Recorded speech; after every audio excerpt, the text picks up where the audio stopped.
Hey, this is Danny from Kongos, and you're listening to the Gareth Nelson Show. Okay, we are joined by Danny Kongo from the Kongos on the Gareth Nelson Show today. Danny, how are you doing? Good, man. How you doing? Not too bad, thank you. Okay, how did you guys get started into music? I mean, I know your dad was obviously in music, but what made you guys want to start a band? Well, we grew up playing music just, as something to learn, playing piano and that and whatnot. And then when we were teenagers, we kind of drifted towards the instruments we ended up playing.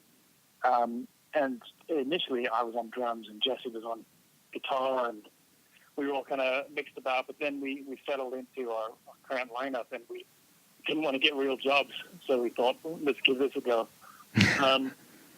Music had always been a part of our lives, but as a band, it only started when we were teenagers, and just really for the fun of it, just to have a different kind of life and be able to have music throughout it. And how was it having a dad playing music growing up, etc.? Well, I guess we didn't know any different, but it was pretty amazing. He taught me my first chords on guitar and all that. So having that heritage and also just access to his record collection, I think, was instrumental in how we formed. Just a huge variety of music, not from any specific time or any specific genre, allowed us to get a wide variety of influences from a very young age. I think that's a pretty important part in how our sound developed. And what are those big influences, would you say? It's a lot of actually traditional folk music. I think what comes through, the basis of the music is rock. It's basically rock music. But I think a lot of, like, the accordion comes from kind of Qawwali music. Johnny is influenced by Pakistani Qawwali music. Yes. And then there's also a kind of South African township pop music called Maskandi. Yes. And there's a variety of different styles linked to that also have been instrumental in how the accordion got into the band. And I mean, I know you guys obviously grew up in South Africa and the UK, and now, of course, you're based in the States. How has that affected your writing, as it were, as a musician?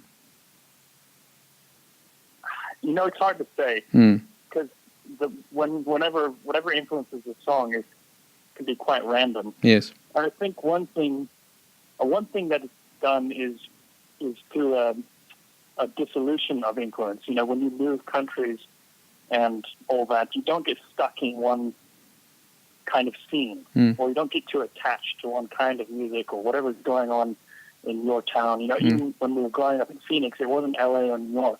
Yeah. So we weren't caught up in big, powerful scenes that are moving music around, and it kind of allowed us to isolate ourselves. So in that sense, I think we view isolation as a good thing. Obviously, you don't want to be overly isolated and immune to influence, but if you're not getting caught up in a scene, we kind of view that as a good thing.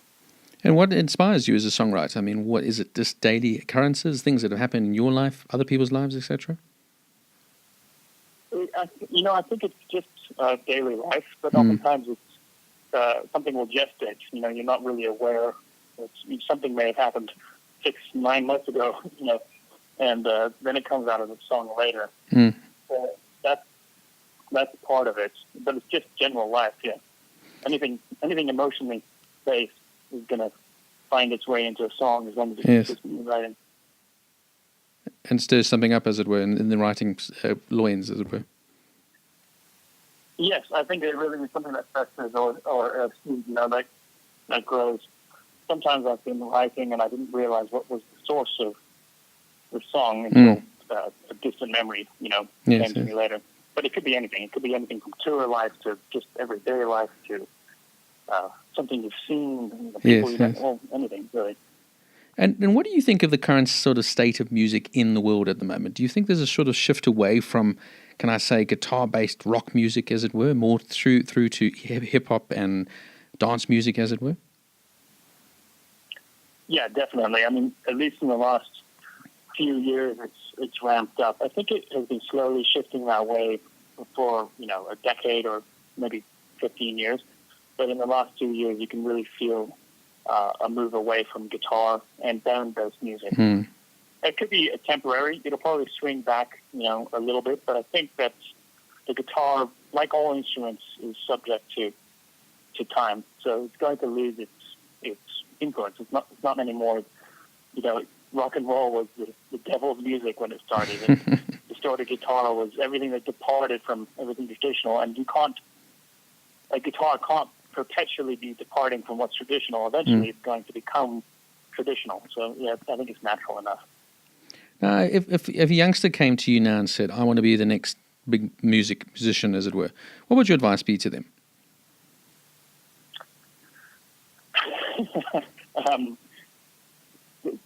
Be lucky. Well said. Obviously, practice. I think my honest advice would be try to cultivate music as something you do for its own sake, because I feel like obviously everybody wants success. Is what we want. On the last album cycle, or previous to the last album cycle, Head State was quite in kind of music business and the peripheral aspects of music. And in retrospect, it was a negative thing. And now, having come off that cycle and being back in the studio, we've kind of reconnected with just doing music for its own sake. Yes. And if you can do that, then success will be less of a burden, because you're not going to be chasing that. So music is truly a unique thing in that it gives you an escape from the everyday world, and to wrap music up with everyday world pursuits entirely, I think, is not the best thing. So to keep it, I don't want it to be overly dramatic, but semi-sacred, I think, would be my advice. No, well said, well said. I mean, that was I was going to ask you, actually. I mean, how did you guys go about building your career? Was it always about trying to initially get that radio airplay, as it were, and get the videos out there, etc., and use social media? Or was it just about like playing live and just connecting with your audience? Well, we're still terrible with social media. We're still working on that. But it began as playing live. Actually, it began as recording. We recorded a little EP. Because our dad had a studio and all that, we had access to it from quite a young age. So we just recorded ourselves. And then we did our debut album, and around that time we started playing live. And that didn't really do anything, it was a very educational process, just making an album. Then we started doing singles from Lunatic, and I believe Come With Me Now was one of the first ones we did. I can't exactly remember which came first. And the way that struck was just a random series of events. A radio station in Phoenix started playing it. We didn't actively pursue radio. And then we just emailed links to all sorts of people, and a radio station in South Africa started playing it. Yes. And getting played in South Africa on 5FM is, like BBC One for that country. You reach millions of people. And that gave us a taste of, if you reach a big enough audience, this music can do something. Yeah. And then that led to touring, and eventually that led to some radio success in the States. And here's a double-edged question for you now. I mean, if you look back in the career so far, what are your highlights firstly, and then what are the regrets? What would you have done differently? The highlights, I think, are a lot of the shows, and the international touring as well. Just the fact that music has taken us around the world and given us those experiences has been the highlights. South America is unbelievable. It's one of our favorite places to tour. Obviously, South Africa, where we're from. And then the other side of the world, Russia and all that. So playing shows in all these different places and seeing the kind of universality of music and how it is an avenue to have all these other experiences, that's been the highlight, I think. What would we do differently? I think, there was definitely too much milking of Come With Me Now. Not just on our part, but also with our business relationships.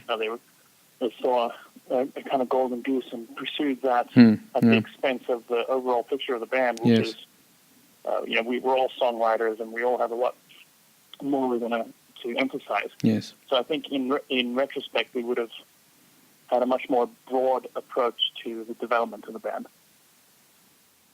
And what is it like playing in a family band? As obviously, I know you're four brothers. How do you guys get on? Are there times when you just can't stand each other and it's just too intense?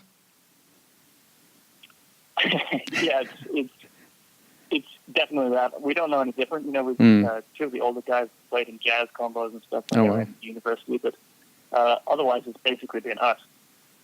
So we don't know the dynamics of other bands. I have a feeling if any band stays together long enough, they kind of become like siblings. True. And they have a similar dynamic. Very true. And in that respect, we've got the actual history and the family dynamic turns out to be an advantage, because we've had some arguments that would have definitely ended the band if we weren't brothers. Yes, so, yes. It's been a good thing, actually, in the long run. Blood is thicker than water, as they say. Right, exactly. And when you look back on your career one day, what would you like your legacy to be? What would you like to be the message that the Kongos left to people? Hopefully it's contained in the music, you know. I know, for example, Graceland, that album, I view as kind of an iconic work. Yes. It merged two cultures. It brought a kind of music to the West that they hadn't been exposed to. And it's got such a deep well that you can pull from. You know, I can go back to that album at least once a year. And that kind of legacy is something I think we'd all like to leave, is that music that is not as ephemeral as most music is. You know, something that you reach back into. Yes. So, yeah, that would be something we'd like to leave. And that you're referring to Paul Simon, of course, Graceland. Oh, yes, yeah. Yeah, the crossover aspect, yes. Well said. And what's the future for the Kongos? I mean, can we expect you back in South Africa anytime soon, or what's on the horizon?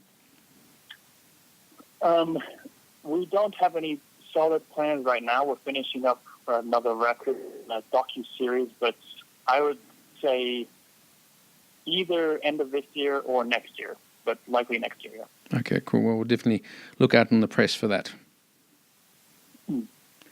Danny, thanks so much for taking the time to chat to me on the Gareth Nelson Show today. It's been an absolute privilege chatting to a music legend like yourself and a band like you guys. And I mean, you're a very big inspiration for young artists all over the world, I can tell you that much. So thank you so much, and hope to have you on again soon.